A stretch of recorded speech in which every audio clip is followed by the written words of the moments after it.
माता जी आवाज बहुत स्लो आ रही है। आवाज स्लो आ रही है। अच्छा,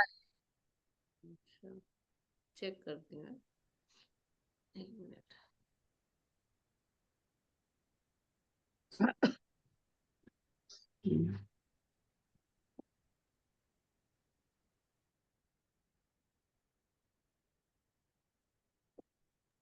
अभी ठीक आ रही है क्या आवाज?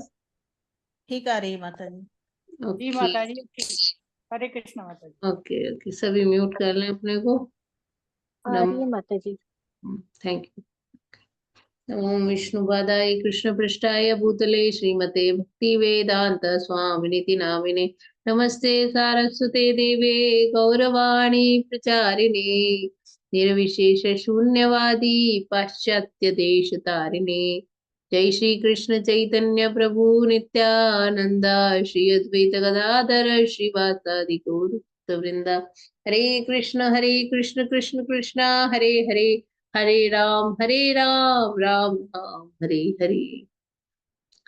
ओके। शिप्रा माता जी पढ़िए। हरे कृष्ण माता जी, दंडवत प्रणाम। धन्यवाद। गोपियों को श्री कृष्ण का संदेश प्रदान करना। जब गोपियों ने उद्धव जी के दर्शन किए तो उन्होंने देखा कि उनकी और श्री कृष्ण की मुखाकृति में अत्यधिक साम्य था। वे समझ गए कि वे श्री कृष्ण के एक महान भक्त हैं। उनकी भुजाएं लंबी थी और उनके नेत्र कमलदल की भांति थे। उन्होंने पीत वस्त्र धारण कर रखा था और कंठ में कमल पुष्पों की माला थी। उनका मुख अत्यंत सुंदर था। सारूप्य मुक्ति प्रदान प्राप्त कर लेने के कारण उद्धव जी की शारीरिक आकृति श्री भगवान के जैसी ही थी और वे लगभग श्री कृष्ण के समान ही दिखाई देते थे। श्री कृष्ण की अनुपस्थिति में गोपियां नियम पूर्वक अपना कर्तव्य समझकर प्रातः काल माता यशोदा के घर आती थीं। उन्हें ज्ञात था कि माता यशोदा तथा नंद महाराज सदा दुख से आतुर रहते हैं। अतः वृंदावन के वयोवृद्ध व्यक्तियों में सर्वश्रेष्ठ नंद एवं यशोदा के पास आकर उन्हें प्रणाम करना उन्हें अपना मुख्य कर्तव्य बना लिया था। श्री कृष्ण की सखियों को देखकर नंद जी तथा यशोदा जी दोनों श्री कृष्ण का स्मरण करते थे और संतुष्ट हो जाते थे। गोपियों को भी नंद तथा यशोदा जी के दर्शन करके प्रसन्नता होती थी। हरे कृष्ण माता जी। हरे कृष्ण, थैंक यू माता जी। तो यहाँ पर जो बताया है कि क्योंकि उन्होंने सारूप्य मुक्ति प्राप्त की थी, इसलिए वो भगवान जैसे दिखते थे, बहुत सिमिलर दिखते थे। कर संहिता में तो बताया कि भगवान ने उनको कहा कि तुम मेरे ही कपड़े पहन जाओ, मेरा ही रथ ले जाओ, मेरा ही मुकुट लगा जाओ। तो और बिल्कुल भगवान जैसे दिख रहे थे। तो उनको प्रसन्नता होगी गोपियों को देखने में भगवान जैसे रूप के, इसलिए भगवान ने ऐसा बोला था। तो यहाँ पर बताया है कि भगवान बहुत सुंदर है, उनसे सुंदर कोई है नहीं। और वो भी काफी कुछ वैसे दिखते थे, है ना।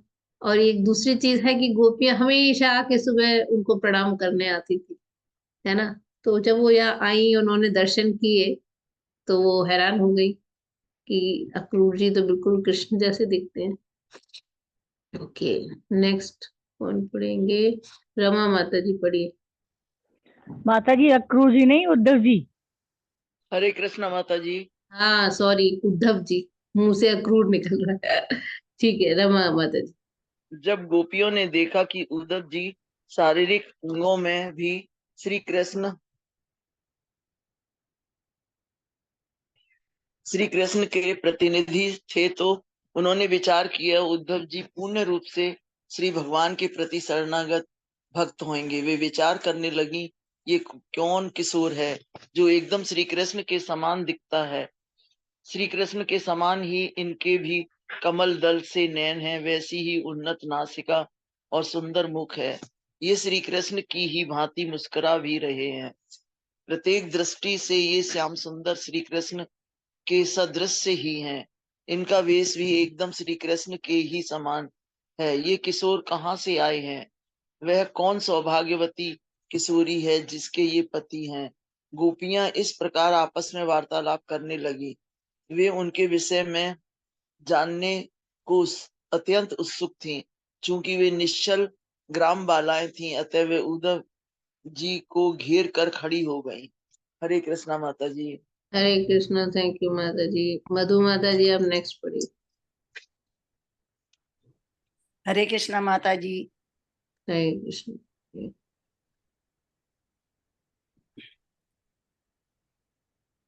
पर जब गोपी जब गोपियों को ज्ञात हुआ कि उद्धव जी श्री कृष्ण का संदेश ले आए हैं तो वे अत्यंत प्रसन्न हो उठी और उन्होंने एकांत स्थान में बुला लिया और उन्हें बैठने के लिए आसन दिया। वे उनसे अत्यंत मुक्त रूप से वार्तालाप करना चाहती थी। वे नहीं चाहती थी कि कोई अज्ञात व्यक्ति कोई उलझन उत्पन्न करे। अत्यंत विनम्र भाव से और विनती शब्दों में उन्होंने उनका स्वागत करते हुए कहा, हमें ज्ञात है कि आप श्री कृष्ण के अत्यंत अतरंग सखा हैं, इसलिए उन्होंने अपने माता पिता को धीरज बांधने के निमित्त आपको वृंदावन भेजा है। हम सब समझ सकती हैं कि पारिवारिक स्नेह अत्यंत दृढ़ होता है। महान मुनि भी जिन्होंने संन्यास ग्रहण कर लिया है अपने परिवार के सदस्यों के प्रति स्नेह को 100% नहीं त्याग पाते हैं।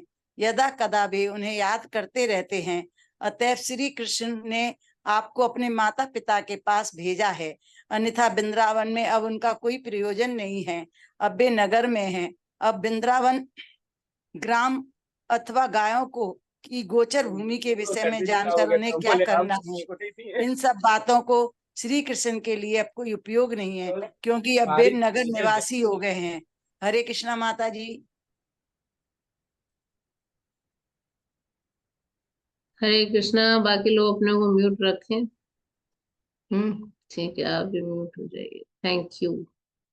देखिए यहाँ पर है कि जब वो आई उन्होंने देखा कि क्योंकि सारूप्य मुक्ति प्राप्त कर ली थी तो कह रही बड़ा इतने सुंदर कौन है, एकदम कृष्ण के ही समान दिखते हैं, वैसे ही कमल नयन, उठी हुई नाक, इतना सुंदर मुख, मुस्कुराहट भी वैसे ही, भगवान की जो मुस्कुराहट है वो मतलब जो भी उन्हें देख लेता है वो मोहित हो जाता है, इतनी सुंदर मुस्कुराहट।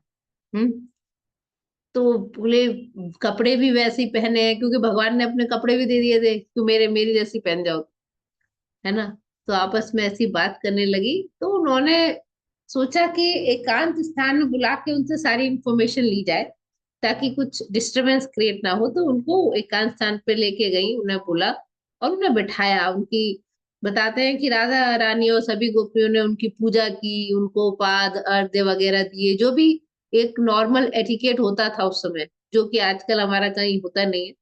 कोई आ जाए तो बस ज्यादा से ज्यादा हम कहते हैं भी बैठ जाइए, इसलिए प्रभुपाद लिखते हैं कि कोई आए आपके घर मेहमान हो तो उनको जो है बैठाना चाहिए, आसन देना चाहिए, और उनको फिर पानी वगैरह पूछना चाहिए, भोजन के लिए पूछना चाहिए, फिर गप्पे मारनी चाहिए। ऐसा नहीं है कि आते ही शुरू हो गए बात करना। और कोई आया है दूर से है, भूखा प्यासा हो सकता है, उसको पूछा भी नहीं, तो अगर आपके यहाँ कुछ नहीं है तो बैठने का आसन तो देना चाहिए और मीठे शब्दों से उसका स्वागत करना चाहिए। एटलीस्ट मीठा तो बोल लेना चाहिए, उसमें तो कोई पैसा लगता नहीं है, गरीब से गरीब आदमी मीठा तो बोल ही सकता है। तो ऐसा प्रभुपाद लिखते हैं कि हमें इस प्रकार से, ये वैदिक कल्चर था, इसलिए वो लोग उन्हें वहां लेके गई, उन्हें आसन दिया। घर संहिता में डिटेल में है कि कैसे उनको पाद दिया, दिया मतलब पैर धोते हैं और वो करते हैं और फिर खाने के लिए देते हैं, ठीक है, कई चीजें। उसके बाद फिर उन्होंने उनसे बात करनी शुरू की। तो पहले उनका विनीत शब्दों में स्वागत किया, बोला कि हमें पता है कि आप उनके बहुत ही अंतरंग सखा है, वेरी वेरी क्लोज फ्रेंड, और उन्होंने आपको अपने माता पिता के लिए भेजा, हमारे लिए तो भेजा नहीं होगा, ऐसा उनका लगा, ऐसा बोल रही है ना। आगे बोलेंगी चीजें। तो बोले कि अरे जो बड़े बड़े सन्यासी भी है ना, वो भी कभी कभी अपने माता पिता को याद कर लेते हैं, पारिवारिक सदस्यों के प्रति जो स्नेह है वो कैसे छोड़ेंगे। तो इसीलिए उन्होंने उनके माता पिता के पास भेजा है। बाकी गाँव के बारे में पूछना या गाय कैसे चढ़ती हैं या और वो क्या, अब तो नगर के निवासी हो गए, गांव वासी थोड़ी रह गए, अब तो ही मतलब शहर चले गए हैं तो नगर के निवासी हो गए। ओके, और भी कई बातें बोलेंगे अभी गोपियां। गायत्री माता जी पढ़िए।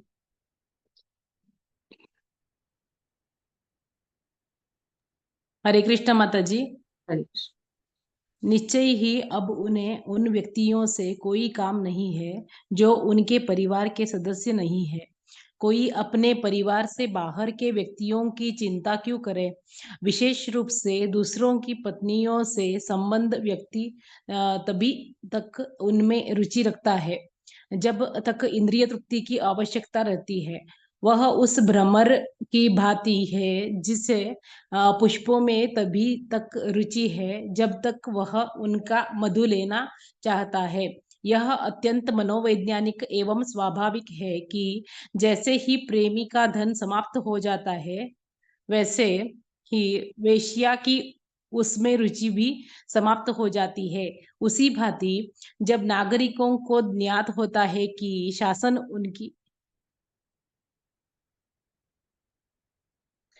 उनकी सुरक्षा करने में असमर्थ है, तब वे उस देश को त्याग देते हैं। एक विद्यार्थी अपनी शिक्षा समाप्त करने के पश्चात अपने विद्यालय तथा गुरु से संबंध त्याग देता है। पूजा कराने वाले ब्राह्मण अपनी दक्षिणा के पश्चात अपने यजमान को त्याग देते हैं। फल की ऋतु समाप्त होने पर पक्षियों की वृक्ष में रुचि भी समाप्त हो जाती है। किसी मेजबान के गृह में भोजन कर लेने के पश्चात अतिथि उस गृहस्थ से संबंध तोड़ लेता है। दावाग्नि के पश्चात जब वन में हरी घास की कमी हो जाती है, तब मृग तथा अन्य पशु उस वन को छोड़ देते हैं। इसी प्रकार एक पुरुष भी अपनी प्रिया सखी का भोग करने के बाद उससे संबंध त्याग देता है। इस प्रकार इतनी उपमाओं का उल्लेख करके गोपियां परोक्ष रूप से श्री कृष्ण को दोष देने लगी। हरे कृष्ण माता जी। धन्यवाद माता जी। तो कितना आप समझ ही गए होंगे, गोपियों ने डायरेक्टली नहीं बोला है, डायरेक्टली नहीं बोल रहे हैं कि अरे अब जो परिवार के सदस्य नहीं है उनसे उनका क्या काम है, क्योंकि कृष्ण को उन्होंने अपना तन मन धन सब कुछ दे दिया। वो केवल भगवान का ही चिंतन करनी 24। तो उन्होंने सोचा कि अब उन्हें हमारी क्या चिंता, वो थोड़ी हमारे बारे में सोचते हो, ऐसा वो उनको लगता है। तो कह रहे कई चीजें बोली कि भाई जब तक इंद्रिय तृप्ति की आवश्यकता है तो तभी दूसरे की पत्नियों से संबंध रखेगा, जब तक भ्रमर तभी तक लेगा जब तक मधु है, पुष्प में रस है ना। कितनी सारी चीजें बोली। वैश्या तो तभी तक इंटरेस्ट होता है किसी व्यक्ति में तब तक उसके पास धन होता है, धन होते ही उसका भी इंटरेस्ट समाप्त हो जाता है ना। तो ये सारी चीजें हैं। नागरिकों को जब सुरक्षा देने में असमर्थ है उस देश को त्याग देते हैं, ये सारी चीजें उन्होंने बताई हैं कि अब जो है जिस प्रकार दावाग्नि के बाद वन में अगर हरी घास नहीं है तो वो मृग भी छोड़ देते हैं। तो जिस प्रकार इन सब लोगों का मोह भंग हो जाता है, उसी प्रकार उन्होंने भी हमसे संबंध तोड़ लिया है, इस प्रकार से वो कहना चाह रही है। ओके, अब आगे देखें उद्धव जी क्या बोलते हैं जब वो इतना बातें बोल रही हैं। पायल माता जी ये 2 पैराग्राफ। हरे कृष्ण माता जी। हरे कृष्ण। उद्धव जी को ज्ञात था कि वृंदावन की गोपियां केवल श्री कृष्ण और उनकी बाल लीलाओं के चिंतन में ही मगन थी। उद्धव जी से श्री कृष्ण के विषय में वार्तालाप करते हुए वे अपने घर के कामकाज को पूरी तरह से भूल गई। जैसे जैसे श्री कृष्ण में उनकी रुचि बढ़ती गई, उनको स्वयं का भी विस्मरण हो गया। उन गोपियों में से श्रीमती राधा रानी नामक एक गोपी श्री कृष्ण का व्यक्तिगत सानिध्य पा चुकी थी। इसी कारण वे श्री कृष्ण के चिंतन में इतनी मगन हो गई कि वहां उड़ते हुए तथा उनके पद कमलों का स्पर्श करने का प्रयास करने वाले एक भ्रमर से सब भाषण करने लगी। जब अन्य गोपियां श्री कृष्ण के दूत उद्धव जी से वार्तालाप कर रही थी, तब श्रीमती राधा रानी ने भ्रमर कर रही थी तब श्रीमती राधा रानी ने भ्रमर को श्री कृष्ण का दूत समझकर और उससे इस प्रकार वार्तालाप करने लगी। हे भ्रमर, तुम्हें पुष्पों का मधुपान करने का अभ्यास है, अतः तुमने श्री कृष्ण का दूत होने में रुचि प्रकट की है। क्योंकि उनका भी वही स्वभाव है जैसा तुम्हारा है। श्री कृष्ण जब मेरी किसी सपर्दनी युवती के स्तन का स्पर्श कर रहे थे, तब उनकी पुष्पमाला पर कुमकुम लग गया था। वही कुमकुम मैं तुम्हारी मूंछों पर लगा हुआ देख रही हूँ। तुम उस माला का स्पर्श करके अत्यंत अभिमान का अनुभव कर रहे हो और तुम्हारी मूंछ रक्ताभ हो गई है। तुम यहाँ मेरे लिए श्री कृष्ण का संदेश लेकर आए हो। तुम मेरे चरण स्पर्श करने को व्याकुल हो, किंतु हे ब्रह्म, मैं तुम्हें चेतावनी देती हूँ कि तुम मेरा स्पर्श न करना। तुम अविश्वसनीय स्वामी के अविश्वसनीय सेवक हो। तुम्हारे अविश्वसनीय स्वामी श्री कृष्ण का कोई भी संदेश मुझे नहीं चाहिए। हो सकता है कि श्रीमती राधा रानी ने जानबूझकर श्री कृष्ण के दूत उद्धव जी की आलोचना करने के लिए भ्रमर को इस प्रकार व्यंग करते हुए संबोधित किया हो। परोक्ष रूप में श्रीमती राधा रानी ने उद्धव जी को न केवल शारीरिक आकृति में श्री कृष्ण के अनुरूप पाया, अपितु उन्होंने उन्हें श्री कृष्ण के बराबर ही समझा। इस प्रकार उन्होंने परोक्ष रूप से इंगित अंकित किया कि उद्धव जी भी उतने ही अविश्वसनीय हैं जितने कि स्वयं श्री कृष्ण। राधा रानी उन विशिष्ट कारणों को बताना चाहती थी जिनसे वे श्री कृष्ण तथा उनके दूसरे असंतुष्ट थी। हरे कृष्ण माता जी। हरे कृष्णा हरे कृष्णा। ये जो अब राधा रानी का जो वार्तालाप हो रहा है भ्रमर से, उसको भ्रमर गीत कहते हैं, है ना। ये एक्चुअली बहुत हाई लेवल की चीजें हैं, हमको इतनी ज्यादा समझ में आएंगी नहीं, क्योंकि हमारा जो बौद्धिक लेवल है वो मनुष्य के स्तर पर है, हम आत्मा के लेवल पे हैं ही नहीं है। और राधा रानी कौन है, हमें पहले ये जानना पड़ेगा। राधा रानी भगवान की हिलादनी शक्ति है, जो उनके लेफ्ट हैंड से प्रकट हुई। राइट हैंड से हुए हैं बलराम जी, और लेफ्ट हैंड से राधा रानी हिलादनी शक्ति उनकी प्रकट हुई। और ये भगवान को आनंद देने के लिए ही, ठीक है। और क्योंकि परिकीय भाव का आनंद ज्यादा होता है, इसलिए वही भाव का वहां पर संचारण होता है। परिकीय स्वकीय भाव, जैसे रुक्मिणी जो भगवान की पत्नी है, राधा रानी के संग जो प्रेम है वो परिकीय भाव, करेक्ट। तो राधा रानी जो थी वो गोपियों को लेवल सबसे हाई है, और उन सब में भी राधा रानी का और भी हाई।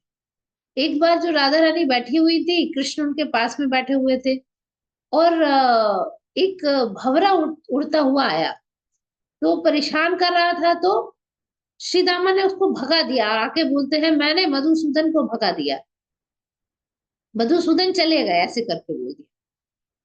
तो कृष्ण चले गए, क्योंकि भंवरे का एक नाम मधुसूदन है, भगवान का भी नाम मधुसूदन है। उनको लगा भगवान चले गए, ये चले गए करके वो बेहोश हो गई, मूर्छित हो गई, पास में ही बैठे हुआ।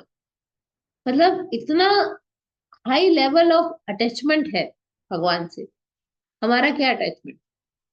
इस संसार में जो भौतिक जगत में जो प्रेम संबंध होते हैं, उसमें तो सिर्फ लेने की भावना ज्यादा रहती है। पुरुष स्त्री से लेना चाहता है, स्त्री पुरुष से लेना चाहती है। ऐसा एक भी एग्जाम्पल आपने देखा नहीं होगा जिसमें वो चले जाने पर वो लड़की बेहोश हो जाए या लड़का बेहोश हो जाए, मुझे नहीं लगता।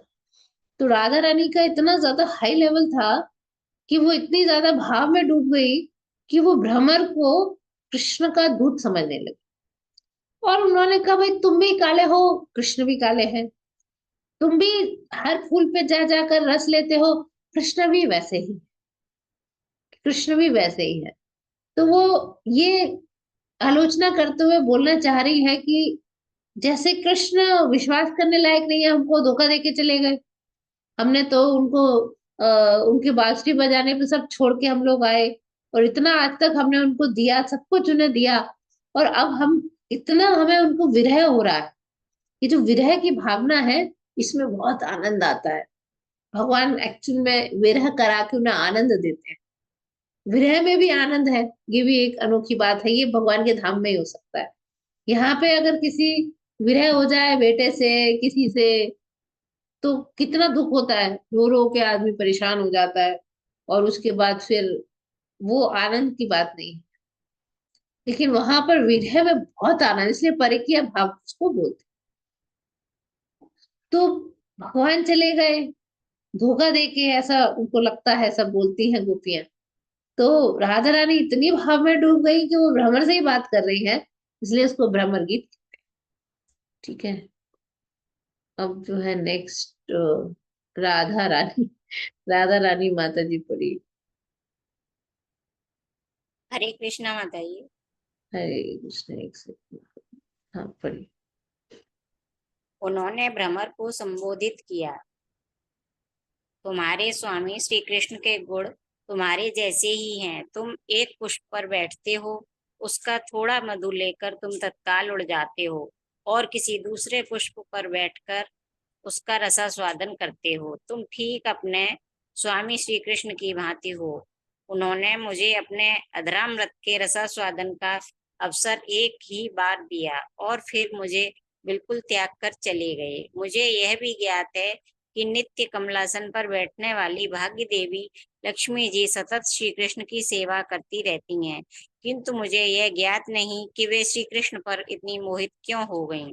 यद्यपि उनको श्री कृष्ण का वास्तविक चरित्र ज्ञात है, तथापि वे उन पर इतनी अनुरक्त क्यों हैं। हो सकता है कि वे श्री कृष्ण के मीठे शब्दों में इतना फंस गई हों कि वे उनके वास्तविक चरित्र को न समझ सकती हों। जहाँ तक हमारा संबंध है, हम उन लक्ष्मी जी से अधिक बुद्धिमती हैं। अब श्री कृष्ण अथवा उनके दूत हमें और नहीं छल सकते। हरे कृष्ण माता जी। हरे कृष्ण, हरे कृष्ण।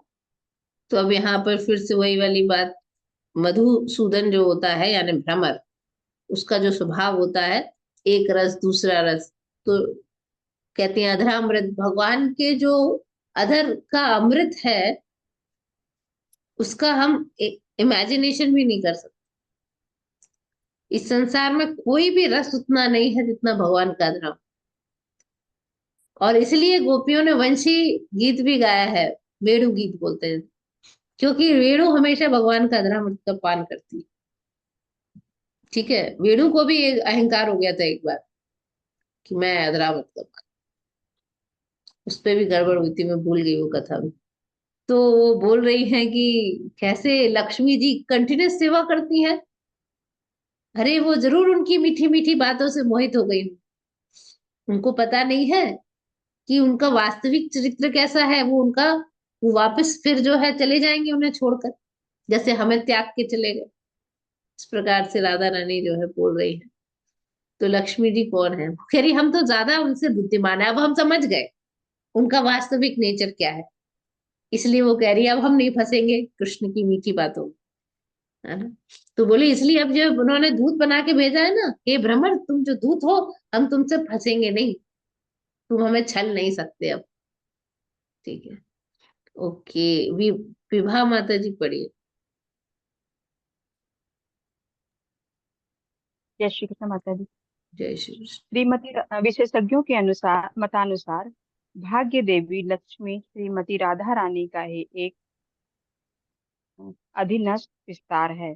जिस प्रकार विष्णु मूर्तियों के रूप में श्री कृष्ण के असंख्य विस्तार हैं, उसी प्रकार उनकी हृदयनी शक्ति राधा रानी के भी लक्ष्मियों के रूप में असंख्य विस्तार हैं। अतएव भाग्य देवी लक्ष्मी जी सदैव ही गोपियों के पद तक उन्नत होने को उत्सुक रहती हैं। श्रीमती राधा रानी ने आगे कहा, अरे मूर्ख भ्रमर, तुम श्री कृष्ण का यश गान करके और मुझे संतुष्ट करके पुरस्कार प्राप्त करना चाहते हो, किंतु यह एक व्यर्थ का प्रयास है। हम गोपियां तो पूरी तरह से संपत्ति से विहीन हैं। हम अपने घर परिवार से दूर हैं। हम श्री कृष्ण के विषय में भली भांति जानती हैं। हमें तुमसे भी अधिक जानकारी है। अतः तुम उनके विषय में जो कुछ भी कहोगे वह हमारे लिए पुरानी कहानी के ही समान होगा। श्री कृष्ण जी अब नगर में रहते हैं और अर्जुन के सखा के रूप में जाने जाते हैं। अतः उनकी अनेक नवीन सखियां हैं और निसंदेह वे श्री कृष्ण की संगति में अत्यंत प्रसन्न हैं, क्योंकि उनके हृदय में ज्वलंत पीड़ा श्री कृष्ण ने अब दूर कर दी है, अतः वे प्रसन्न हैं। यदि तुम वहां जाकर श्री कृष्ण का यशगान करो तो संभवतः वे प्रसन्न होकर तुम्हें पुरस्कार दें। तुम अपने चाटुकार व्यवहार से मुझे शांत करने का प्रयास कर रहे हो और इसलिए तुमने अपना सिर मेरे चरणों में के नीचे रख दिया है। किंतु तुम जो छल करना चाहते हो वह मुझे ज्ञात है। मुझे ज्ञात है कि तुम एक बहुत बड़े छलिया श्री कृष्ण के दूत बनकर आए हो। अतः मेरा पीछा छोड़ दो। जय श्री कृष्ण माता जी। हरे कृष्ण। तो यहाँ पर राधा रानी क्या बोल रही है? देखिए, पहले तो प्रभुपाद ने क्लियर किया है कि जब भगवान कृष्ण ने का विस्तार होता है तो राइट हैंड से बलराम जी और लेफ्ट हैंड से राधा रानी का विस्तार, वो भगवान की हिलादनी शक्ति है। राधे के लिए देख रहे हैं? हिलादनी, हा और नीचे ला है, हा के नीचे। हिलादनी शक्ति का अर्थ होता है आनंद देने वाली। भगवान सच्चिदानंद है, सच्चित आनंद, सच्चित आनंद से भरे हुए। उनकी सत शक्ति है, संवेद, एक संदनी, चित शक्ति और हिलादनी शक्ति। और इनकी कई कई असंख्य विस्तार हैं, भगवान की अनंत शक्तियां। इसमें हिलादनी शक्ति है राधा रानी, और उनके भी अनेक अनेक विस्तार हैं जो लक्ष्मी के रूप में है। तो जो लक्ष्मी जी हैं वो राधा रानी का ही विस्तार। जिस प्रकार भगवान ने जब बलराम से चतुर्व्यूह, और फिर वापस से चतुर्व्यूह, और फिर वासुदेव से महाविष्णु, इस प्रकार से असंख्य असंख्य विष्णु मूर्तियों के अवतार हैं।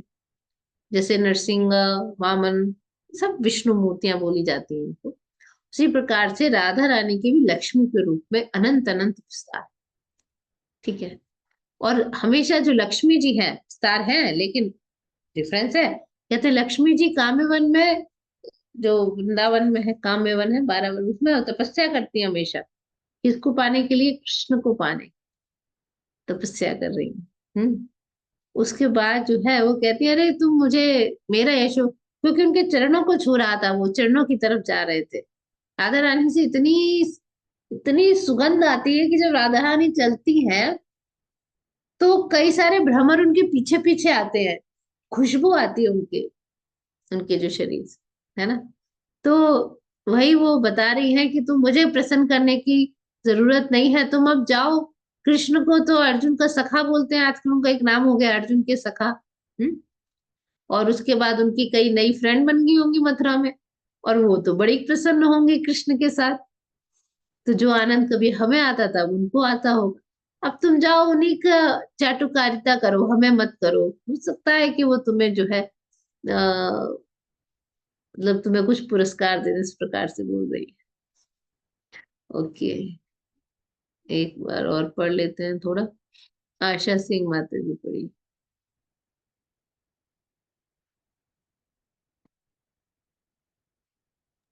हरे कृष्ण माता जी। हरे कृष्ण। मैं समझ सकती हूँ कि तुम दो विरोधियों का पुनर्मिलन करने में अत्यंत कुशल हो। किंतु तुम्हें भी ये ज्ञात होना चाहिए कि मैं ना तो तुम पर भरोसा कर सकती हूँ और ना ही तुम्हारे स्वामी श्री कृष्ण पर। हमने केवल श्री कृष्ण के लिए अपना परिवार, पति, संतान तथा संबंधियों का त्याग कर दिया, और इसके बदले उन्होंने हमारे प्रति कोई भी आभार नहीं अनुभव किया।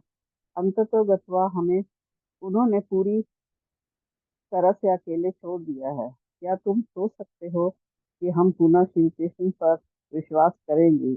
हमें ज्ञात है कि श्री कृष्ण नवयुवतियों के संसर्ग के बिना एक क्षण भी नहीं रह सकते हैं। ये उनका स्वभाव है।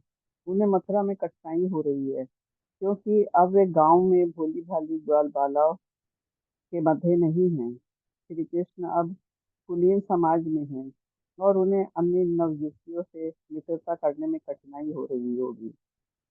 संभवतः तुम यहाँ उनके पक्ष में तर्क करने आए हो अथवा हमें वहां ले जाने के लिए आए हो। किंतु श्री कृष्ण ये अपेक्षा क्यों करते हैं कि हम वहां जाएंगे? श्री कृष्ण तो न केवल वृंदावन मथुरा अपितु पूरे ब्रह्मांड में सभी युवतियों को फुसलाने की योग्यता रखते हैं।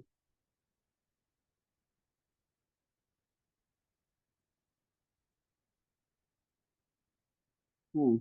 उनकी अद्भुत तथा मोहिनी मुस्कान इतनी मनोहारी है और उनकी भंगिमा इतनी सुंदर है कि वे स्वर्गलोक, भूलोक अथवा पाताल लोक में किसी भी स्त्री को बुला सकते हैं।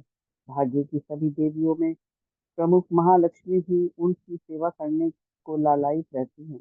ब्रह्मांड की इन सभी युक्तियों के समक्ष हम क्या हैं? हम तो अत्यंत हम तो अत्यंत तुच्छ हैं। हरे हरे कृष्ण। कृष्ण। देखिए अब राधा रानी क्या बोल रही है। तो पहले तो भगवान पे आक्षेप कर रही है वो कि देखो इनका तो, माता जी म्यूट कर लीजिए आप अपने को, कि अच्छा बाकी जैसे आकांक्षा माता जी, विजया माता जी, विनीता माता जी, आप लोग कल पढ़िएगा, है ना। तो यहाँ भगवान पर आक्षेप कर रही हैं कि अब बोल रही हैं कि आपको तो हो सकता है कुछ कठिनाई हो रही है, हम तो बहुत सीधी सादी थी, अपना सब कुछ छोड़ दिया हमने, अपना घर बार संपत्ति सब कुछ संबंधी सब छोड़ दिया, और आप हमें छोड़ के चले गए, कृष्ण हमें छोड़ के चले गए। इस प्रकार से वो कह रही है कि देखो वो इतने सुंदर है भगवान, उनकी मुस्कान इतनी ज्यादा मोहिनी है, इसलिए मोहिनी, मदन मोहन, मदन जो है Kamdev is very very beautiful, the most beautiful person in this earth, इन दिस ब्रह्मांड। और लेकिन वो मदन मोहन है क्योंकि मदन को भी मोह लेते हैं, सो ब्यूटीफुल। और जब वो मुस्कुराते हैं बहुत ही मनोहारी मुस्कुरान है, और जो उनकी भौएं हैं वो हल्की सी, कहते हैं ना भ्रुगटी, भगवान तो भ्रुगटी ऐसे कर दें तो ही प्रलय आ जाती है, भगवान इच्छा करें भ्रुगटी कर दे तो प्रलय आ जाती। बोले कि उनकी भ्रू भंगमा इतनी सुंदर है, उनकी भ्रुगटी, उनकी यानी भौएं इतनी सुंदर है कि किसी भी स्त्री को बुला सकते हैं, सो ब्यूटीफुल। भगवान की तारीफ भी कर रही है और वो भगवान को आक्षेप भी कर रही है। तो बोले अरे महालक्ष्मी भी उनकी सेवा के लिए लालायित रहती, उनको पता है वो तपस्या कर रही है, वो रास लीला में जाने के लिए तपस्या कर रही है, महालक्ष्मी एंटर नहीं कर पा रही रास लीला। इट्स नॉट दैट इजी, क्योंकि वो अपने भक्तों को छोड़ के, और वो जो महालक्ष्मी का जो पद है वो छोड़ना नहीं चाहती, उसके साथ ही वो भगवान को उनके साथ बुलाते नहीं है रासलीला में, क्योंकि अब उनका भी तो बहुत सारा बड़ा बेस है ना भाई, लक्ष्मी जी के तो बड़े सारे भक्त हैं संसार में, देखा जाए तो सभी प्रायतः, है ना। तो माता वही, जी कहते हैं कि लक्ष्मी जी ऐश्वर्य भाव में रहती हैं, तो जो ऐश्वर्य भाव में है उनका वृंदावन में प्रवेश नहीं है। करेक्ट करेक्ट, ऐश्वर्य भाव में रहती हैं और उनके इतने सारे फॉलोअर्स हैं, तो कैसे वो उस लेवल पे, उन्हें गोपियों के लेवल पे उतरना पड़ेगा, वो करना नहीं चाहती, तपस्या कर रही है, है ना, ऐसे बताते हैं। वहां एक है भी मंदिर है, सुना है मैंने, देखा नहीं है, काम्य मंदिर, ठीक है। तो वो ये कह रही है कि हम तो अत्यंत तुच्छ हैं, हमारा क्या है ना। तो अब ये बाकी कल पढ़ते हैं, ठीक है, यहाँ से जो, और इनका, अब हम लोग एक काम करते हैं, एक सेकंड, इसको मैं कॉपी कर देती हूँ।